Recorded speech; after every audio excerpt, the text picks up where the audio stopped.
Morning everyone, welcome to my channel. আমি শর্মিষ্ঠা। এখন ঘড়িতে বাজে ঠিক ডট 6টা, আর 6টা থেকে আমি আমার ব্লগটা কিন্তু স্টার্ট করছি। আশা রাখবো আমার প্রত্যেকটা বন্ধু পুরো ভিডিওর এন্ড অবধি আমার সাথে থাকবে। প্রত্যেক দিনই কমেন্ট আসে বন্ধুদের, দিদি কিভাবে কাজে মনোযোগ বসাবো, কাজে এনার্জি পাই না, কিভাবে এনার্জেটিক হয়ে উঠবো। আমি কিন্তু চেষ্টা করি আমি আমার ব্লগের মাধ্যমে কিছু কিছু টিপস শেয়ার করতে। আমি সব সময় বলি শরীরচর্চা করতে গেলে যে বাইরেই যেতে হবে এর কোনো কথা নেই।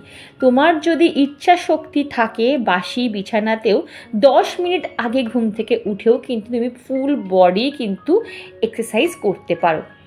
আসলে সকালে উঠে আমাদের কাজকর্মে ল্যাথার্জি লাগে কেন জানো? কারণ আমরা যখন ঘুমিয়ে থাকি তখন আমাদের ফুল বডি এটা রিল্যাক্স মোডে থাকে, ঠিক আছে? তুমি যদি ঘুম থেকে উঠেই কাজে হাত দাও তাহলে তোমার শরীর বা মন কোনো কিছুই কিন্তু তোমার সাথ দেবে না, মানে পারমিট করবে না। তাই ফার্স্ট ফুল বডিটাকে আগে স্ট্রেচ করে নেবে, তারপর সেই বডিটাকে অ্যাক্টিভ হতে 5 মিনিট সময় দেবে, তারপরে কিন্তু তুমি বাসি কাজকর্মে হাত দেবে। দেখো তোমার লেথার্জি কেটে যায় কি না। আর আমি কিন্তু বিছানাতে বসেই 10 মিনিটের মধ্যে ফুল বডি কিন্তু স্ট্রেচ করে নিলাম। বন্ধুরা, আমি যেরকম বলি তোমরা সেইভাবে যদি মর্নিংটা স্টার্ট করো, দেখো তোমাদের মধ্যে এনার্জি আসে কি না, ল্যাথার্জি দূর হয় কি না। অবশ্যই কিন্তু আমাকে কমেন্ট করে বলবে। ঘুম থেকে উঠে একবার কিন্তু ঈশ্বরকে সবসময় ধন্যবাদ জানাবে যে একটা নতুন দিন আমাদের উপহার দেওয়ার জন্য। মনে রাখবে প্রত্যেকটা দিনই কিন্তু আমাদের কাছে নতুন, কারণ আমরা কিছুই জানি না আজ আমাদের সাথে কি ঘটতে চলেছে। আচ্ছা, তোমাদের সাথে আর একটা জিনিস শেয়ার করি, তোমরা সেটা মানতেও পারো নাও মানতে পারো, এটা আমি মানি তাই তোমাদের সাথে শেয়ার করছি। যেহেতু মেয়েদের বাঁ দিকটা সবসময় মানে লেফট সাইডটা সবসময় মানে শুভ হয়, সবসময় ঘুম থেকে নামার সময় বাঁ পাটাকে আগে ফেলে তারপরে কিন্তু ডান পাটা ফেলবে। দেখো, আমাকে আবার বলে দিচ্ছি, এটা আমি জানি, মানে এটা আমি শুনেছি তাই করার চেষ্টা করি। তোমরা করতেও পারো নাও করতে পারো। তো যাই হোক বন্ধুরা, এবার আমার সব মোটামুটি যা শরীরচর্চা করা কমপ্লিট হয়ে গেছে। অনেকটা ভরপুর এনার্জি নিয়ে কিন্তু এবার আমি লেগে পড়েছি আমার সংসারের কাজে। তো দেখো, সকাল উঠেই কিন্তু আমি এখানে জানলাটা খুলে দিলাম, মানে সিঁড়ি ঘরের জানলাটা খুলে দিলাম। আর এখানে দেখো হাজব্যান্ড কিন্তু দোকান থেকে দুধটা সিঁড়িতে দিয়ে চলে গেছে। তো এখন আমি দুধটা জাল দেবো না, যেহেতু এখন অনেকটা সকাল, মেয়ে ওঠেনি, ঠান্ডা করে তো লাভ নেই। দুধটা থাকুক ততক্ষণ বেসিনে ভালো করে ধুয়ে রাখলাম, ততক্ষণ আমি একটু ছাদ থেকে ঘুরে আসবো, তারপরে আমি কাজ করব।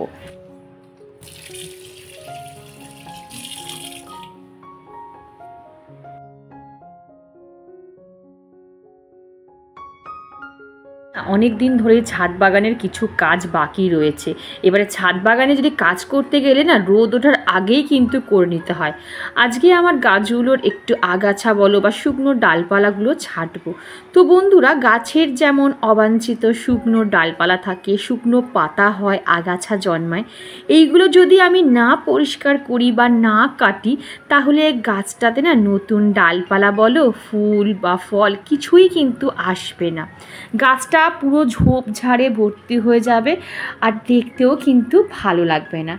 তো ঠিক তেমনি আমাদের জীবনেও অনেক অবাঞ্ছিত টক্সিক মানুষজন থাকে, যারা তোমাকে প্রতিনিয়ত দুঃখ কষ্ট দেবে, তোমাকে উঠতে বসতে টন্ট করবে, ইভেন সাপান্তরও করবে, সেটাও করতেও ছাড়বে না। তো বন্ধুরা, আছে নাকি তোমাদের জীবনে এরকম টক্সিক মেম্বার? কিন্তু এই সব মানুষদের কি তোমাদের জীবনে কোনো দরকার আছে? শুধু তোমার জীবনে আগাছা হয়ে রয়ে গেছে, যার জন্য তোমার সুখ শান্তি নষ্ট হয়ে যাচ্ছে। তোমার খুশিতে তারা কিন্তু কষ্ট পায়, আর তোমার দুঃখে তারা কিন্তু আনন্দ পায়। এই রকম মানুষ দেখবে তোমার আশেপাশে আনাচে কানাচে কিন্তু ঘুরে বেড়াচ্ছে। আমি যেমন এই গাছটাকে, আগাছাগুলোকে যখন পরিষ্কার করে দিলাম বা শুকনো ডালপালাগুলো কেটে দিলাম, ঠিক তেমনি এদেরকেও না জীবন থেকে জাস্ট উবড়ে ফেলে দিতে হবে। তবে হ্যাঁ, ঝগড়া অশান্তি কন্ট্রোভার্সি ক্রিয়েট করে নয়, একদম সাইলেন্সলি কিন্তু কাজটা করতে হবে। তুমি মুখে বলবে না, তোমার ব্যবহারে কিন্তু বুঝিয়ে দেবে যে তুমি তাকে জাস্ট ইগনোর করছো। সে তোমাকে উত্তপ্ত করবে কিছু বলার জন্য, তোমাকে তার লেভেলে নামিয়ে আনার চেষ্টা করবে কিছু বলার জন্য, তুমি কিন্তু তা করবে না। তুমি যদি কষ্ট পাও বা উত্তপ্ত হও তাহলে তার মনের ইচ্ছা কিন্তু পূরণ হয়ে যাবে। ঠিক আছে, যেসব মানুষরা না নিজের জীবনে পুরো ঘেঁটে থাকে তারা চাইবে যে তোমার জীবনটাকেও পুরো ঘেঁটে দিতে। এবার তোমার হাতে দুটো অপশান আছে, তুমি অন্যের জন্য নিজের জীবনটাকে ঘেঁটে খিচুড়ি বানাবে, না নিজের জন্য নিজের জীবনটাকে একটা বিরিয়ানির লুক দেবে। Choice is your. আর দেখো তোমাদের সাথে কথা বলতে বলতে আমার চা করা হয়ে গেল, দুধ জাল দেওয়া হয়ে গেছে, জানলাগুলো সব খুলে দিয়েছি। যত সকালে ঘুম থেকে উঠে জানলাগুলো খুলতে পারবে তত পজিটিভ এয়ার কিন্তু তোমার ঘরে ঢুকবে। আর এখন আমি বসে বসে কিন্তু ড্রাই ফ্রুট খাবো। দেখো আমি তোমাদের বারবার প্রত্যেকটা ভিডিওতেই বলি, কখনো এমটি স্টমাকে বেশিক্ষণ নিজেকে রাখবে না। ঘুম থেকে উঠে 15 মিনিটের মধ্যেই কিন্তু পেটে কিছু না কিছু অন্তত দেবে, তবে চা নয়। ভুল করেও চা কিন্তু এমটি স্টমাকে দেবে না। আর সবসময় মনে রাখবে, তুমি যত এমটি স্টমাকে থাকবে তত তোমার ওয়েট কিন্তু গেইন হতে শুরু করবে। অনেকের একটা ভুল ধারণা আছে যে আমি সারাদিন খাবো না, সেই দুপুরে লাঞ্চ করব, আমার ওয়েট গেইন লস হয়ে যাবে। এটা একদম ভুল ধারণা, এটা আমারও ছিল, বাট ডাক্তারবাবু কিন্তু বলেছেন যে না, এটা কিন্তু ভুল ধারণা। তো যাই হোক, আমার কিন্তু মেয়ের স্টাডি রুম পুরোপুরি ক্লিন করা হয়ে গেছে। এইবারে চলে এলাম কিন্তু আমি বেডরুমটা ক্লিন করতে। দেখবে বেডরুমটা ক্লিন করে নিলে না অনেকটা মাথা থেকে কিন্তু চিন্তা মুক্ত হয়, কারণ বেডরুমেই কিন্তু আমাদের ছোট্ট ছোট্ট অনেক জিনিসপত্র থাকে যেগুলোকে আমাদের গুছিয়ে উঠতে হয়।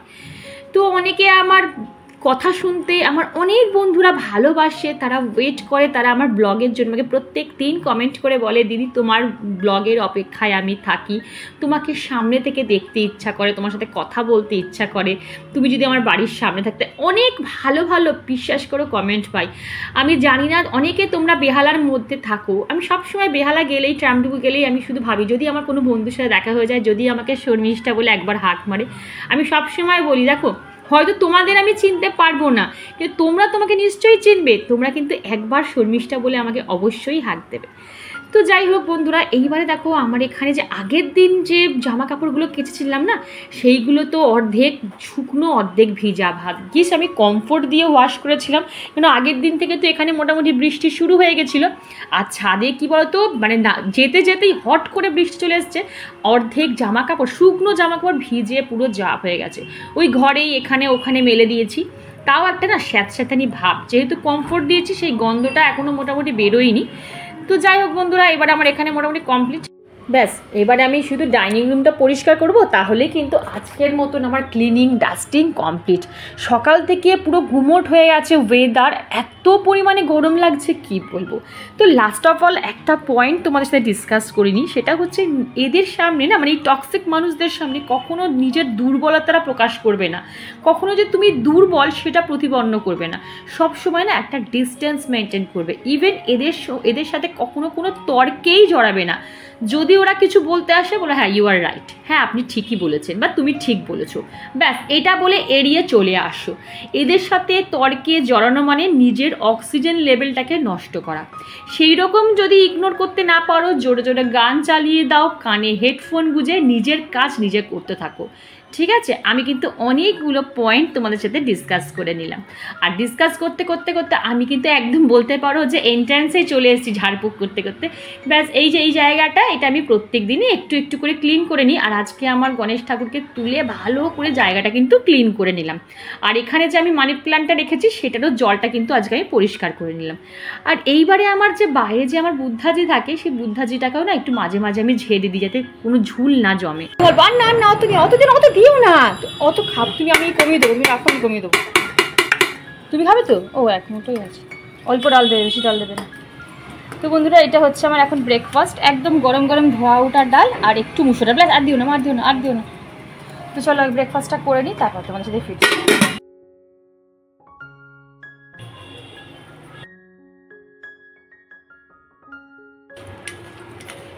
বন্ধুরা, এখানে আমি চিংড়ি মাছটা নুন হলুদ মাখিয়ে দিয়েছি, আর এখানে মেয়ের কাতলা মাছটা আমি নুন হলুদ মাখিয়ে এসেছি। ঠিক আছে, আগে মেয়ের কাতলা মাছটা আমি করে নেবো, তারপর চিংড়ি মাছে হাত দেবো, কারণ আমার মেয়ের হচ্ছে চিংড়ি মাছে মহা অ্যালার্জি। ওই জন্য হাত ধুয়ে আবার আমি কাটা পোনাটায় দিলাম। এতটাই আমি মানে সংযত করে রান্না করার চেষ্টা করি। বন্ধুরা, কড়াইতে মাছটা ছেড়েই কিন্তু চলে এলাম আমি সানস্ক্রিনটা ইউজ করতে। একদম বললাম না আজকে একটু সকাল থেকে তো বিজি ছিলাম, সানস্ক্রিনটা অ্যাপ্লাই করতেই ভুলে গেছি, ওই জন্য চট করে এসে সানস্ক্রিনটা মেখে নিলাম।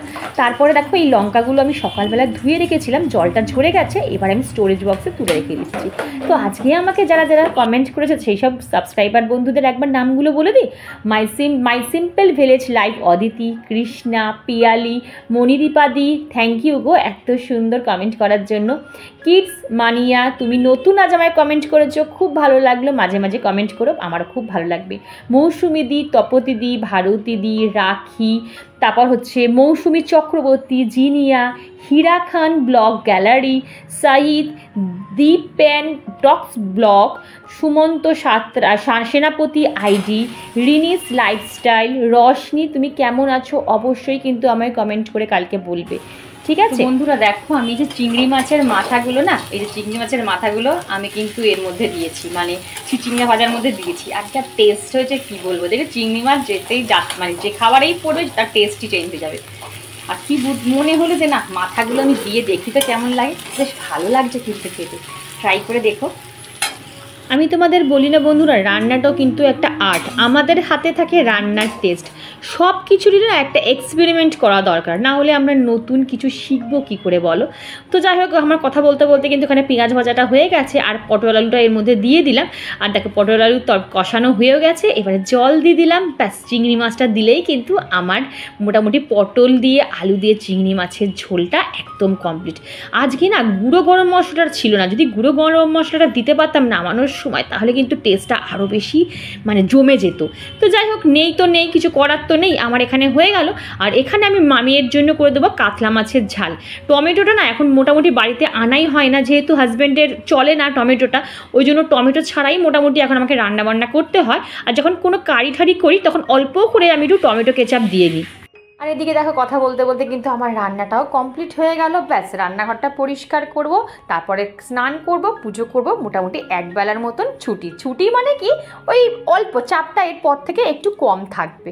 আর দেখো বাইরে এসে দেখলাম না এই গাছগুলো একদম শুকিয়ে গেছে, জলই দেওয়া হয়নি, তো গাছগুলোকে একটু জল দিয়ে দিলাম, আর যেগুলো শুকনো পাতা সেগুলোকে একটু পরিষ্কার করে নিলাম।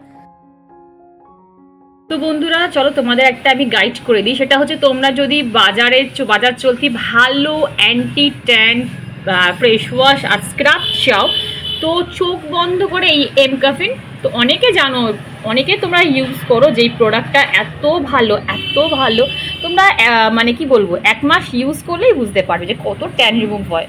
নর্মাল টু অয়েলি স্কিনের জন্য যায় এটা হচ্ছে ফ্রেশ ওয়াশ নেকেড অ্যান্ড র কফি ফেস ওয়াশ, ঠিক আছে, মানে অয়েলি স্কিনরাও ইউজ করতে পারে, নর্মাল স্কিনরাও ইউজ করতে পারে, সবাই ইউজ করতে পারবে। এইটা আমি ইউজ করি, আমরা সবাই ইউজ করি। আর এটা হচ্ছে এমকাফিনের নেকেড র coffee body scrub, 100% body tan remove হবে, 100%। সপ্তাহে 2 দিন মাখবে, দরকার হলে একটু অয়েল মিক্সড করে নেবে, যে কোনো বডি অয়েল, যে তোমরা যে বডি অয়েলটা ইউজ করো শীতকালে সেই বডি অয়েল দিয়ে যদি মাখো, বা এর এমকাফিনেরও কিন্তু একটা নেকেড র কফি বডি অয়েল আছে, সেটাও তোমরা ইউজ করতে পারো। শুধু ইউজ করে আমাকে রিভিউ দেবে, এত ভালো একটা কোম্পানি, ঠিক আছে। এটা কিন্তু কোনো প্রমোশন ভিডিও না, তোমরা ভেবো না কিন্তু আমি এত বড় ইউটিউবার হইনি যে আমাকে পেট প্রমোশন করতে হবে। তো যাই হোক এই হচ্ছে আমার কালকে বললাম না পার্সেলটা এসেছিলো, আর এটা বাই 1 get 1, আমি এইটা অ্যাকচুয়ালি নিয়েছিলাম, এর সাথে আমি এটা ফ্রি পেয়েছিলাম, মানে তুমি চুজ করতে পারো যে তুমি কোনটা নেবে ফ্রি হিসাবে। তো আমি ফ্রি হিসাবে এই ফেস ওয়াশটা নিয়েছিলাম, যেহেতু আমার ফেস ওয়াশটা ছিল না, তো ভালোই হলো, স্ক্রাবের সাথে সাথে ফেস ওয়াশটা পেয়ে গেলাম। তো চলো এবারে স্নান করব, পুজো করব, তারপর আবার তোমাদের সাথে ফিরছি। ইভিনিং বন্ধুরা, এখন ঘড়িতে বাজে 6টা। কী বলতো দুপুরে খাওয়া দাওয়ার পর তো তেমন আর কিছু দেখানোর থাকে না, ওই জন্য আর ক্যামেরা ভিডিও কিছু করি না। আর এখন দেখো আমি রান্নাঘরে চলে এসেছি চা করতে, আর আমি কিন্তু এর আগে মেয়েকে দুধ কমপ্লেন খাইয়ে দিয়েছি, কারণ মেয়ে একটু পরেই পড়তে চলে যাবে, ও যদি একটু লেট করে পড়তে যায়, তার মানে ধরো 4:30টার সময় যদি পড়া থাকে, তাহলে কিন্তু আমি ওকে দুধ কমপ্লেনটা খাইয়ে আর তার সাথে বিস্কুট দিয়ে দিই, খাইয়ে পাঠাই, আর না হলে কোনো সময় এসে খায়। তো যাই হোক এখানে আমি চাটা ছেঁকে নিয়ে ওখানে মেয়েটা রেডি হচ্ছে, তোর হাতের সামনে যেটুকু দেওয়ার সেইটুকু দিয়ে আবার তোমাদের সাথে কথা বলছি। চল চাটা খেয়ে নিই, তারপর আবার আসছি।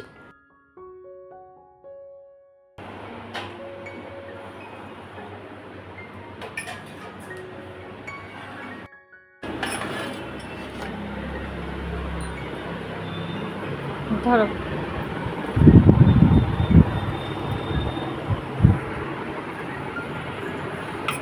মেঘ করেছে এখনো, ভালো আকাশে মেঘ আছে। ফোন করছে বারবার করে, তাড়াতাড়ি যা তাড়াতাড়ি যা। জল নিসনি তো? 1.5 ঘন্টার জন্য যাচ্ছি। না না জল দেবো তো। জল লাগবে না। আমি ভুলে গেছি, আর তুইও জলটা নিসনি। না মনে করলে কোনো কাজ হয় না তো। আস্তে আস্তে না। তুমি তো ভগবান মারবো ইচ্ছে করে করলে তো। দেখ, টাটা।